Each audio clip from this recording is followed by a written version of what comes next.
terima kasih untuk waktu yang diberikan.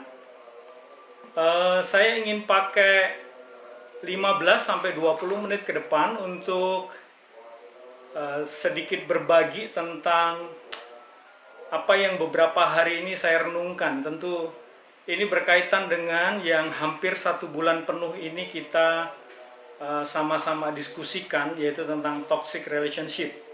Hanya saja di penghujung bulan ini saya ingin mengkerucutkan itu, ya, sedikit mensummarize dan kemudian menekankan bahwa sekalipun yang kita bahas adalah tentang toxic relationship, namun sebenarnya tujuan kita adalah bagaimana membangun hubungan yang sehat. Tentu apa yang sebentar saya sampaikan tidak bermaksud menggurui begitu, hanya berbagi tentang apa yang saya pahami. Itulah sebabnya saya rindu nanti di akhir presentasi ini, di akhir dari apa yang saya sampaikan, Bapak Ibu Saudara dapat memberikan umpan balik, memberikan ya mungkin pertanyaan atau pendapat yang kemudian kita dapat diskusikan bersama. Ya, jika ada pertanyaan, tentu Bapak Ibu dapat menuliskannya di kolom chat. Nanti Bro Dharma akan bantu untuk summarize, atau nanti di akhir presentasi Bapak Ibu langsung ajukan pertanyaan saja.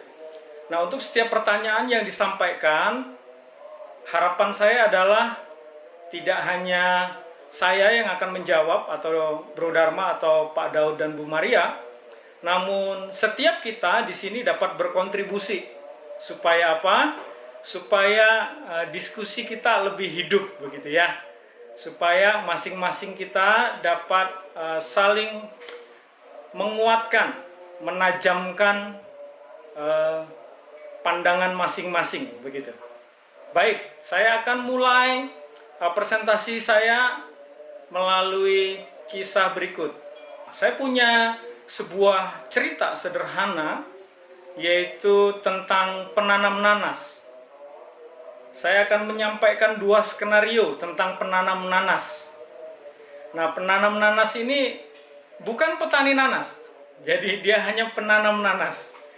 Inspirasinya sebenarnya dari hobi saya menanam, dan kemudian saya rasa ini akan menjadi sebuah kisah perumpamaan yang baik sekali, yang dari sana kita akan dapat belajar tentang hubungan. Skenario yang pertama, saudara, ya. Skenario yang pertama adalah ada seorang penanam nanas. Awal mulanya dia menanam nanas karena dia pernah memakan sebuah nanas, ya, memakan buah nanas, dan kemudian dia rasa buah itu lezat dan akan sangat menarik jika dia menanamnya sendiri dan dia akan memperoleh hasil dari apa yang dia tanam. Lantas dia potong mahkota nanas itu dan dia tanam di sebuah pot. Karena dia tanam di sebuah pot, ya, pot itu ada di halaman rumahnya. Setiap hari dia amati, dia perhatikan, ya, mahkota nanas itu mulai bertumbuh sedikit demi sedikit. Ketika ada gulma, dia cabuti gulmanya. Rumput-rumput liarnya dia bersihkan. Dia siramin secara teratur, bahkan ya, dia memupuknya sehingga pohon nanas ini semakin lama semakin besar. Dan kemudian muncullah pengharapan di dalam dirinya. Wow, sebentar lagi buah nanas ini, pohon nanas ini akan berbuah. Dan saya akan menikmati hasilnya. Ya, tepat seperti yang dia harapkan, ya. 7-8 bulan kemudian, buah nanas itu, pohon nanas itu di tengahnya muncul merah-merah. Yang ya mengindikasikan bahwa pohon nanas itu siap berbuah. Wow, girang sekali. Dan di tengah kegirangannya dia terus melakukan perawatan terhadap nanas itu. Ya, waktu dia merawat seringkali tangannya tersenggol oleh dahan nanas itu dan terluka karena dahan nanas itu berduri. Tangannya terluka, tapi dia tidak kehilangan semangat karena dia lihat harapannya untuk menikmati buah nanas itu ada. Ya, anak-anaknya sering main di halaman itu dan kemudian istrinya ya seringkali menyampaikan pendapatnya, "Aduh, jangan taruh di situ dong, bahaya, ada anak-anak, durinya tajam, boleh nggak dahannya dipotong," dan seterusnya. Ya, sekalipun demikian dia tetap melakukan sebaik yang dia dapat lakukan terhadap nanas itu. Tidak lama kemudian, nanas itu benar-benar memunculkan buah yang baik. Dan kemudian nanas itu mulai menguning dan siap untuk dipanen. Nah, saudara, waktu nanas itu muncul buahnya, dia disertai dengan muncul tunas-tunas di sampingnya. Untuk saudara yang pernah tahu buah nanas tentunya mengerti hal ini. Karena sudah dewasa, matang, muncul tunas-tunasnya. Nah, waktu tunasnya muncul, apa yang dia lakukan? Ya, dia kemudian memetik buahnya itu, menikmati buahnya itu, dan ya setelah menikmati buahnya itu, dia rasa lezat buahnya, dia ingat tentang tunas-tunas itu, dia rapihkan tunas-tunasnya, dan dia pecah ke dalam beberapa pot lainnya. Dan dia melakukan perawatan yang sama seperti ketika dia merawat sebatang pohon nanas tadi. Dan kemudian setelah itu, ya, pohon-pohon nanas yang tunas-tunas tadi bertumbuh menjadi pohon nanas dewasa dan menghasilkan buah. Dia menghasilkan buah yang lebih banyak tentunya. Sejumlah tunas yang dia tanam, 5-6 tunas yang baik. Lantas dia bisa bagikan buahnya itu kepada orang-orang yang dia kenal, selain yang dia nikmati sendiri. Dari setiap pohon itu muncul lagi tunas lagi, dan kemudian dia tanam lagi. Akhirnya dia memiliki satu lahan luas tanah, perkebunan, ya, perkebunan yang penuh dengan nanas. Dan kemudian dia tidak lagi hanya jadi penanam nanas, tapi dia jadi petani nanas. Dia undang orang-orang yang dia kenal, ya, orang-orang yang dia kasihi, dan dia ajak untuk memanen bersama ketika musim panen tiba. Itu skenario pertama, saudara, tentang penanam nanas. Skenario kedua, ya, tentang penanam nanas. Untuk penanam nanas yang kedua ini, saudara, dia melakukan hal yang sama. Dia menanam nanas, dia merawatnya, dia membersihkan dari gulma. Ya, dia juga sempat kesenggol tangannya oleh dahan nanas itu yang berduri, dan dia sempat juga diprotes oleh anggota keluarganya karena menaruh nanas di halaman rumah dan sementara anak-anaknya biasa main di situ. Namun ya, ketika dia sudah memanen buah nanasnya, ketika nanasnya sudah matang, dia memanen buah nanasnya, dia memakan buah nanasnya itu. Sekalipun manis buah nanasnya, dia lupa dengan pohon utama yang menghasilkan nanas itu. Dia mengabaikannya. Bahkan dia menebang pohon nanas itu serta tunas-tunasnya dimasukkan ke dalam kotak sampah. Diabaikan begitu saja. Nah, saudara, kita lihat ada dua skenario ini. Kalau saudara perhatikan, ya, coba kita renungkan. Adakah ini menggambarkan tentang hubungan kita? Hubungan kita dengan seseorang, dengan orang yang kita kasihi mungkin? Atau ya, hubungan kita dengan pemimpin kita? Hubungan kita dengan sahabat kita? Hubungan kita dengan keluarga atau pasangan kita? Tentu ini dapat menjadi sebuah gambaran yang baik sekali. Lantas apa sebenarnya yang membedakan antara penanam nanas pertama dan penanam nanas kedua? Adakah dari Bapak Ibu Saudara yang ingin menyampaikan pendapatnya? Boleh, silakan. Ada? Saya mungkin, Pak. Boleh, silakan Bu Taniati. Yang membedakan itu adalah tujuannya, Pak. Kalau yang pertama tadi, menurut saya ini ya, yang pertama tadi si penanam nanas itu merawat tanamannya itu supaya bisa dinikmati banyak orang. Jadi dia tidak hanya mengambil keuntungan dari si nanas itu hanya untuk kepentingan dirinya sendiri. Itu yang pertama. Lalu yang kedua itu tujuannya tidak seperti yang si penanam yang pertama tadi ya, dia hanya untuk mementingkan dirinya sendiri. Setelah kepentingannya tercapai, maka si tanaman yang dan tunas-tunasnya itu tidak lagi dia pikirkan seperti itu. Itu, Pak. Yes, baik sekali. Terima kasih, Bu Saniati. Apa yang disampaikan barusan sama Bu Saniati adalah benar, saudara. Demikianlah gambarannya. Mari kita sedikit ulas. Dari dua skenario itu, Bapak Ibu, ya. Skenario pertama, petani nanas itu mengharapkan hasil, betul? Penanam nanas itu mengharapkan hasil, benar.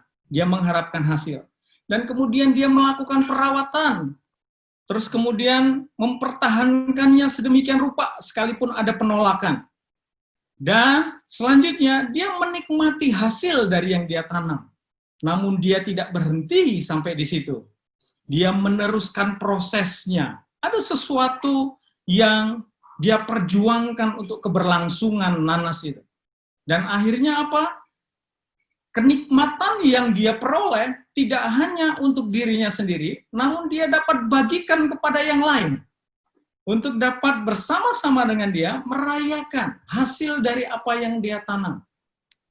Pada hal ini berarti penanam pertama, dia fokus kepada tidak hanya tujuan dia secara pribadi, namun juga tujuan yang lebih besar daripada itu. Nah, sementara ya penanam kedua, saudara, penanam kedua ini mengharapkan hasil, yes, dia mengharapkan hasil, sama persis. Merawat dan mempertahankan, ya. Ya, meskipun mungkin waktu merawat dan mempertahankan tidak segigih penanam yang pertama. Dia menikmati hasil, tentu. Bahkan mungkin lahap sekali menikmatinya. Namun, dia berhenti hanya sampai situ. Dia tidak peduli dengan proses selanjutnya. Nah, saya ya berharap Bapak Ibu, tentu setiap kita yang ada di ruangan ini menjadi seperti penanam nanas yang pertama dalam membangun sebuah hubungan. Yaitu pribadi-pribadi yang tidak hanya mementingkan dirinya sendiri, namun juga memiliki tujuan jangka panjang yang lebih besar. Bahkan untuk kepentingan lain yang lebih besar daripada memenuhi keinginannya sendiri. Saya sering berbagi dengan teman-teman saya, ketika saya sharing begitu, ngobrol, diskusi, saya bilang sama mereka, tahukah Anda bahwa tentang hubungan, ada hubungan yang paling rendah di dalam hidup ini, menurut saya, yaitu hubungan bisnis. Kenapa begitu? Masa hubungan bisnis rendah? Ya, tentu tidak semua hubungan bisnis adalah rendah, cuman seringkali kebanyakan dari kita ngalamin hubungan yang seperti ini. Hubungan bisnis yang saya maksud adalah selagi masih ada keuntungan di sana, masih mendatangkan profit di sana, hubungan itu tetap dijaga luar biasa. Namun ketika tidak ada lagi sesuatu yang menguntungkan, ya, tidak ada sesuatu yang didapatkan, diperoleh dari sana, hubungan itu end. Kata anak-anak zaman sekarang ya, hubungannya end. Hubungannya selesai. Kenapa? Karena nggak ada yang lagi yang bisa diperoleh dari sana. Nah, ini yang disebut dengan hubungan yang paling rendah. Hanya untuk mementingkan pencapaian ya tujuan secara pribadi, saudara. Nah, lantas bagaimana hubungan itu semestinya dibangun? Nah, sebelum kita bicara lebih lanjut tentang hubungan itu semestinya dibangun sehingga menjadi hubungan yang sehat, kita akan sama-sama dulu menyimak sedikit tentang definisi dari hubungan yang sehat itu. Apa sih sebenarnya hubungan yang sehat itu? Nah, hubungan yang sehat itu, Bapak Ibu, seperti ini, saya bacakan. Hubungan itu membawa kita mengalami pertumbuhan kualitas baik dalam diri kita, sehingga kita mampu mencapai keoptimalan sebagai pribadi, serta menolong kita memenuhi tujuan kehidupan. Nah, saya ulangi. Hubungan yang sehat itu adalah hubungan yang membawa kita mengalami pertumbuhan kualitas baik dalam diri kita, sehingga kita mampu mencapai keoptimalan sebagai pribadi, serta menolong kita memenuhi tujuan kehidupan. Nah, hubungan yang sehat adalah hubungan yang justru karena hubungan itu kita mengalami pertumbuhan kualitas baik di dalam diri kita. Nilai-nilai luhur kita terus bertumbuh. Karakter-karakter baik kita terus bertumbuh. Sehingga ya masing-masing kita yang terlibat dalam hubungan itu mencapai keoptimalan sebagai pribadi. Bahkan kita dapat memenuhi tujuan kehidupan kita. Nah, ngomong-ngomong tentang tujuan kehidupan, Bapak Ibu, tujuan kehidupan itu tidak pernah dapat dicapai sendirian. Karena masing-masing kita itu saling membutuhkan. Dan ketika kita saling membutuhkan, Bapak Ibu, kita tuh sebenarnya saling memenuhi pencapaian tujuan kehidupan kita. Nah, orang celaka adalah orang yang kehilangan keberfungsian di dalam kehidupannya. Kehilangan keberfungsian dalam kehidupannya sama dengan kehilangan tujuan dasar dari kehidupannya. Itulah penting untuk kita ada di dalam sebuah hubungan yang sehat. Hubungan yang menguatkan itu. Nah, bagaimana hubungan itu akan dibangun? Nah, hubungan itu akan harus dibangun di atas 3 pilar yang saya sebut sebagai pilar ABC. Ya, pilar ABC. ABC itu apa? Ya, ini ada singkatan aja supaya lebih gampang mengingat gitu Bapak Ibu ya. Nah, yang pertama tuh awareness, yang B-nya itu balance, yang ketiga itu C-nya itu adalah choices. Awareness itu kesadaran ya, disingkat nyadar gitu aja supaya gampang ingat. Nyadar seimbang dan pilihan-pilihan. Kita coba gali sedikit lebih dalam. Pertama, tentang awareness. Awareness ini apa sih bagian penting yang harus kita perhatikan tentang kesadaran? Yang pertama adalah pengetahuan umum. Anda tentu pernah mendengar perkataan ini. Kita akan binasa ketika kita tidak memiliki pengetahuan.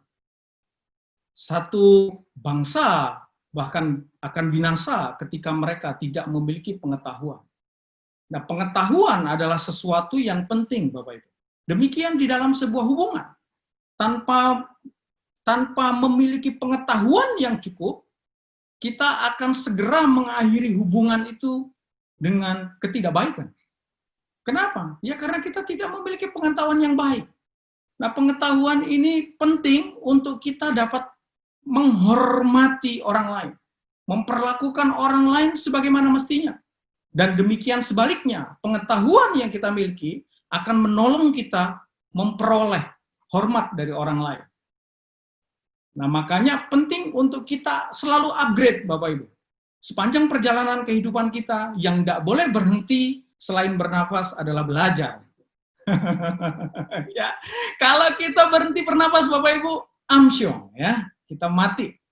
Ya, tapi kalau kita ya koid, kok amsyong itu luka dalam, ya, koid, ya, mati, ya. Tapi kalau kita berhenti belajar, kita juga segera mendekati kematian. Kematian dalam hubungan, kematian dalam pertumbuhan, dan sebagainya. Ya, itulah sebabnya kita harus mengerti, ya, menyadari penuh bahwa kita memerlukan pengetahuan untuk membangun sebuah hubungan. Yang kedua, memahami konsekuensi. Ya. Mengenali konsekuensi dari hubungan yang tidak sehat, membuat batasan serta bertindak waspada dengan bahaya yang mengintai. Ketika kita membangun kesadaran kita, Bapak Ibu, kita juga pada saat yang sama memahami konsekuensi dari hubungan itu. Konsekuensi bahwa setiap hubungan memiliki potensi mengarah kepada hubungan yang tidak sehat. Makanya perlu untuk kita menyadari itu sejak awal, supaya kita mawas diri, kita waspada, dan kemudian ya kita berhati-hati terhadap bahaya yang mengintai itu. Bahaya yang mengintai hubungan yang kita anggap baik-baik saja, sehat-sehat saja ini sedang mengarah kepada sesuatu yang tidak semestinya, yaitu hubungan yang tidak sehat. Yang ketiga, mencegah tindakan kekerasan. Selanjutnya Bapak Ibu ya, menyadari keterbatasan pengaruh dan sikap hormat. Keterbatasan pengaruh dan sikap hormat ini adalah sesuatu yang selalu menonjol di dalam hubungan. Salah satu yang mempertahankan hubungan adalah karena masih adanya sikap hormat di sana. Kita dihormati dan kita dapat menghormati. Kita memperlakukan orang lain dengan sikap hormat. Kita dapat menerima pengaruh dan kita dapat memberikan pengaruh. Namun, tetap saja semangat kita, berupayanya kita membangun pengaruh dan sikap hormat itu pasti ada bolongnya, Bapak Ibu. Jadi ada keterbatasannya. Dan ketika pengaruh dan sikap hormat itu absen, Bapak Ibu, itu biasanya konflik mulai masuk. Nah, disitulah diperlukan pengetahuan dasar yang kita miliki tadi. Untuk apa? Untuk supaya sedini mungkin kita dapat mencegah terjadinya kekerasan dan kemudian memulihkan hubungan itu. Bahkan, ya, karena keterbatasan kita tidak segan-segan untuk mendapatkan nasihat dari orang-orang yang lebih dewasa, dari sebuah komunitas yang sehat, yang mendorong kita pada pertumbuhan. Itu awareness, Bapak Ibu. Berikutnya, B-nya apa tadi? Balance, keseimbangan. Nah, balance itu apa? Balance itu berarti tidak berat sebelah, Bapak Ibu, ya. Ya tentu dong, namanya balance tidak berat sebelah. Namun, yang perlu saya sampaikan adalah begini, yang disebut tidak berat sebelah itu adalah bukan seperti timbangan 2 kilo dengan 2 kilo, Bapak Ibu. Tidak demikian. Atau ya 1 kilogram beras sama 1 kilogram gula, ya, sama tuh beratnya, jadi seimbang timbangannya. Enggak demikian. Yang dimaksud dengan seimbang di sini adalah sesuai dengan porsi dan kapasitasnya. Nah, seimbang itu adalah sesuai dengan porsi dan kapasitasnya. Jadi tidak boleh seorang pun merasa lebih berkuasa atau lebih memiliki kendali daripada yang lain. Tidak demikian. Karena setiap orang memiliki porsinya masing-masing, memiliki kapasitasnya masing-masing. Saya pikir adalah baik jika seseorang diperlakukan setara dengan kapasitasnya, sebagaimana semestinya dia diperlakukan. Itu yang disebut dengan tidak berat sebelah. Yang kedua, komunikasi dua arah, ya Bapak Ibu. Tahukah Bapak Ibu bahwa masing-masing pribadi itu memiliki pendapat yang berharga. Orang lain menganggap itu penting dan berharga, belum tentu kita menganggap itu penting dan berharga. Tapi tidak ada salahnya untuk mendengarkan pendapat itu, mendengarkan pandangan itu. Nah, dengan dasar itu, supaya kita dapat kerjasama satu dengan yang lain untuk menyeimbangkan keinginan masing-masing, untuk menyelaraskan keinginan masing-masing. Nah, ketika ini tercipta, Bapak Ibu, kita sedang membangun hubungan yang sehat. Dan yang berikutnya adalah tetap menjadi otentik. Jadilah dirimu sendiri, tidak perlu jadi orang lain. Nah, menjadi otentik itu apa maksudnya, Bapak Ibu? Membangun toleransi itu bukan berarti kehilangan keotentikan diri sendiri, betul? Kita toleransi sama orang lain, tapi bukan berarti kemudian tidak otentik. Kita membohongi diri kita sendiri. Otentik itu berarti tampillah apa adanya dengan kapasitas maksimal yang dapat Anda sampaikan, berikan dalam sebuah hubungan. Nah, ini yang disebut dengan balance, Bapak Ibu. Tetap menjadi otentik berarti juga tidak tinggal di dalam kepura-puraan. Berikutnya, Bapak Ibu, choices. C-nya choices. Tadi A-nya apa, Bapak Ibu? Awareness. B-nya balance. C-nya choices. Ada pilihan-pilihan yang sering kali kita temui ketika kita membangun hubungan. Saya dorong Bapak Ibu, jadilah bijaksana dalam menentukan pilihan-pilihan itu. Sebab pilihan-pilihan yang kita ambil akan menentukan apakah hubungan kita akan berkesinambungan atau tidak, berlangsung jangka panjang atau tidak. Nah, itulah sebabnya penting memilih dengan penuh kesadaran. Kita menimbang-nimbang dengan seksama setiap pilihan yang kita ambil, keputusan-keputusan yang kita ambil. Supaya apa? Supaya keputusan-keputusan itu menunjang hubungan kita. Bukan melemahkan hubungan kita atau meruntuhkan hubungan kita. Nah, saya rasa Bapak Ibu, itu sedikit hal yang ingin saya share kepada Bapak Ibu. Saya harap itu singkat, ringkas, padat, namun tidak menutup peluang untuk Bapak Ibu kemudian terpantik dan menyampaikan gagasan, ya, pandangan Bapak Ibu dan pertanyaan Bapak Ibu, sehingga kita dapat diskusi lebih dalam, ya, dan kita menjadi semakin saling menguatkan satu sama lain. Demikian presentasi singkat dari saya kembalikan kepada Bro Dharma. Silakan, Bro.